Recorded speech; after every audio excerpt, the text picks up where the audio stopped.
Salve Maria! Mês de outubro, mês das missões, mês em que nós dedicamos um tempo ao Santo Rosário. Uma das práticas exteriores daqueles que se consagram a Jesus pelas mãos de Maria, pelo tratado da verdadeira devoção, é rezar o rosário todos os dias, ou pelo menos o Santo Terço. Para entender melhor o nascimento desta devoção, é importante, antes de tudo, compreender a composição da Ave Maria. O rosário é feito de várias Ave Marias. Então, vamos entender como que foi feita a Ave Maria. Por volta do século VI, a primeira parte da oração já era recitada em missas. O surgimento da Ave Maria foi em decorrência do desejo dos católicos que não sabiam ler de honrar Nossa Senhora de alguma maneira. Posteriormente, entre os séculos X e XI, foi acrescentado o nome de Jesus ao final dessa oração. A segunda parte da oração foi uma consequência das decisões do Concílio de Éfeso, em 431, convocado pelo Papa São Celestino, para eliminar as possíveis dúvidas sobre a maternidade divina de Maria. No final do conclave, quando foi decretado o tão esperado Theotokos, Maria, Mãe de Deus, o Papa São Celestino, emocionado, exclamou: Santa Maria, Mãe de Deus, rogai por nós, pecadores, agora e na hora de nossa morte. Completando assim uma das orações mais rezadas pelos cristãos no mundo inteiro. Em uma das suas aparições, Nossa Senhora falou para uma mulher que era da confraria dos dominicanos. Nossa Senhora disse o seguinte: Filha minha, não temeis. Quero que saibas que a saudação angélica me dá tamanha alegria que homem algum jamais poderia explicá-lo. Nossa Senhora disse também a Santa Gertrudes: Nunca homem algum compôs algo que seja mais lindo que a Ave Maria. Saudação alguma poderia ser mais cara ao meu coração do que estas dignas e belíssimas palavras que Deus Pai dirigiu a mim. Lindo, né? Junto com a Ave Maria, surgiu a oração do terço. A maioria dos registros históricos narram que São Domingos de Gusmão teve um papel fundamental na criação do terço. Segundo uma tradição antiga, no ano de 1208, São Domingos foi ao bosque para chorar, rezar e suplicar a Nossa Senhora que lhe mostrasse uma arma espiritual eficaz para vencer uma batalha que travava contra uma heresia. Essa heresia dizia que existia um Deus do bem e um Deus do mal. Depois do terceiro dia em que estava em oração, Nossa Senhora apareceu-lhe acompanhada de 3 anjos e disse a São Domingos: Querido Domingos, você sabe qual é a arma que a Santíssima Trindade quer usar para mudar o mundo? São Domingos respondeu: A senhora sabe melhor do que eu. Então Nossa Senhora disse: Quero que saiba que nesse tipo de guerra, a arma sempre foi o saltério angélico, que é a saudação angélica, do anjo Gabriel a Maria na Anunciação. E Nossa Senhora continuou: O saltério é a pedra fundamental do Novo Testamento.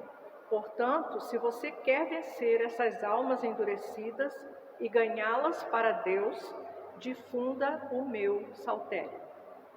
Nossa Senhora então mostrou o terço para São Domingos, com as 50 Ave Marias, que passou a ser conhecido como saltério da bem-aventurada Virgem Maria. A partir daí, São Domingos passou a espalhar essa devoção, encontrando eco nos que queriam, de alguma maneira, imitar os monges, que recitavam os 150 salmos da Bíblia. As pessoas não sabiam ler, Então queriam aprender uma forma de honrar a Nossa Senhora. Mas essa devoção foi aos poucos desaparecendo. Passado algum tempo, Nossa Senhora apareceu novamente ao beato Alain de Rupe, também da mesma congregação de São Domingos, e lhe pediu para reavivar a devoção ao terço. O beato então criou as agrupações das 50 Ave-Marias, conhecidos como os mistérios, os mistérios gozosos, dolorosos e gloriosos. Eram os mistérios que nós rezamos ainda hoje. Também os Pai Nossos no início de cada dezena, e surgia assim o rosário. O rosário era dividido em 3 mistérios, por isso que cada um mistério é chamado de terço. A prática da devoção do rosário foi se codificando e regulamentando aos poucos, chegando à sua forma atual no século XVI, pelo Papa São Pio V. Foi esse pontífice que determinou tanto o número de Pai Nossos e Ave-Marias, como o teor dos mistérios que os devem acompanhar. A devoção foi mais favorecida pelos papas seguintes. O Papa Leão XIII determinou que o mês de outubro fosse dedicado à reza do rosário em todas as paróquias do mundo. Os mistérios luminosos foram incluídos depois no rosário pelo nosso Santo Padre, o Papa João Paulo II, em 10 de outubro de 2010. O Papa Bento XVI falou o seguinte: o rosário é a oração mais querida pela Mãe de Deus e conduz diretamente a Cristo. O rosário é a oração bíblica totalmente tecida pela Sagrada Escritura. É uma oração do coração, em que a repetição das Ave-Marias orienta o pensamento e o afeto para com Jesus Cristo. É a oração que ajuda a meditar a palavra de Deus e assimilar a comunhão eucarística, sob o modelo de Maria, que guardava em seu coração tudo que Jesus fazia e falava e sua própria presença. Mas por que o mês de outubro é o mês do Rosário? No século XVI, o Papa Pio V averiguou que uma grande invasão turco-muçulmana colocaria o cristianismo em risco na Europa. Pediu então que os cristãos redobrassem suas preces, suplicando à Virgem Maria que o continente fosse libertado. Em 7 de outubro, travou-se a Batalha de Lepanto, e em um só dia os turcos foram derrotados e rechaçados dos territórios cristãos. Como forma de homenagear a Mãe de Deus, o Papa instituiu o dia 7 de outubro como o dia de Nossa Senhora do Rosário. Posteriormente, o devocionário cristão prolongou essa devoção a todo o mês de outubro. Em suas aparições pós-Idade Média, Maria sempre se manifesta portando o rosário nas mãos. Sempre tem um rosário nas mãos e ela sempre pede para a gente rezar o rosário. Nas aparições de Fátima, por exemplo, Maria disse aos pastorinhos: não há problema de ordem pessoal, familiar e até nacional que a oração do rosário não possa ajudar. Mais que um hábito, mais que uma simples tradição, rezar o rosário é ter um encontro, uma conexão com a Mãe de Jesus e nossa Mãe. Em todos os lugares do mundo, homens e mulheres, jovens e idosos, pessoas de diversas origens cultivam a oração do rosário ou a oração do terço e fazem delas um momento sagrado, um compromisso. Todas as famílias cristãs têm o hábito, têm o compromisso de rezar o rosário todos os dias, principalmente em família. A vida dos cristãos é traçada pela fé no Deus que tudo pode e pela busca intensa de manter seu elo com Ele.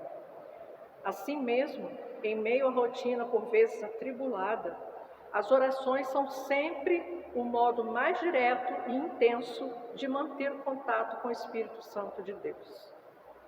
Para os católicos, uma forma de estabelecer essa conexão e desenvolver um vínculo sagrado que seja ponte para chegar ao caminho de Deus é o rosário, ou o terço. A oração do terço sempre está presente em todas as pastorais da Igreja Católica. O terço dos homens, por exemplo, é uma oração de grande força na comunidade. Ela aconteceu a partir do dia 8 de setembro de 1936, em Itabi, Sergipe, quando o frei peregrino juntou 200 homens para rezarem o terço. Em 5 de março de 1997, essa devoção chegou a Jaboatão dos Guararapes, em Pernambuco, e aí foi criado o primeiro grupo do Terço dos Homens. No Santuário da Mãe Rainha, em Olinda, foi realizada uma memorável celebração desse grupo de Terço dos Homens. Em seguida, a devoção foi estruturada e houve o desenvolvimento de um manual para a prática da mesma. Para nos auxiliar na reza do rosário, usamos uma peça, que nós chamamos de terço. Existem várias formas, vários tipos de terço. Tem o terço mariano, que tem as 50 pontas, tem o terço que tem uma dezena só, tem o terço de colocar no dedinho, tem vários tipos de terço para rezar o terço ou o rosário. Existem também outros tipos de terços que foram criados especialmente para determinadas devoções católicas. Como o terço mariano, tem o terço missionário, o terço de São Miguel, o terço da coroinha de Nossa Senhora, tem o terço bizantino e muitos outros tipos diferentes de terço. Cada modelo de terço foi criado exclusivamente para atender aquela necessidade específica da devoção. Como o rosário é uma oração muito longa, ela foi subdividida em 4 partes, que são chamados de terço. Então, nós podemos rezar um terço a cada dia. Desse modo, ao longo da semana, podemos distribuir um terço para cada dia. E assim mesmo, durante os 7 dias, teremos rezado mais do que um rosário. Na segunda-feira e no sábado, nós rezamos mistérios gozosos. Na terça-feira e na sexta, nós rezamos mistérios dolorosos. Na quinta-feira, nós rezamos os mistérios luminosos. Na quarta e no domingo, os mistérios gloriosos. Que possamos incorporar a devoção de rezar o rosário, ou pelo menos o terço, todos os dias. São João Paulo II pedia para que as famílias voltassem a rezar o terço juntos, em família, como era antigamente. Eu me lembro que quando eu era criança, a gente se reunia na família para todo mundo rezar o terço juntos.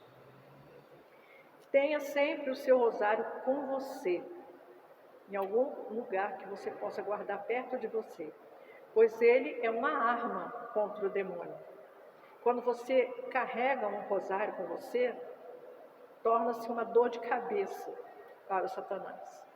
Quando você usa o rosário, às vezes a gente usa o rosário para interceder por alguém, para rezar por alguém, em algum momento a gente pega o rosário e usa, o Satanás entra em colapso. E quando você reza o rosário, Satanás foge, desaparece, some, porque ele não suporta o rosário. Algumas pessoas também usam colocar o rosário debaixo do travesseiro à noite, quando vai dormir. Também é uma maneira de se proteger. É importante reafirmar que o terço não é um amuleto da sorte, Não é uma coisa assim que você acredite que você vai usar e que nada vai acontecer com você porque você está usando aquele terço. Às vezes, Deus concede o que a gente pede, mas às vezes Ele não concede Se o que a gente pediu não estiver de acordo com a vontade dele, se não for bom para nós, Deus não concede. Então é bom a gente entender que o terço não é um amuleto da sorte, ok? Mas é sempre uma arma contra o inimigo. Por que nós precisamos benzer o terço? Não é só ir lá na loja, comprar um terço e começar a rezar? Rezar sozinho é muito bom. Você pode ir lá, comprar o terço e começar a rezar sozinho.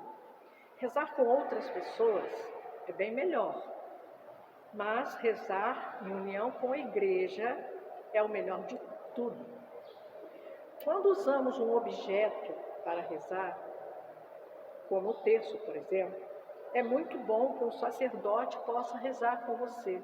Mas nem sempre você vai ter um sacerdote perto de você.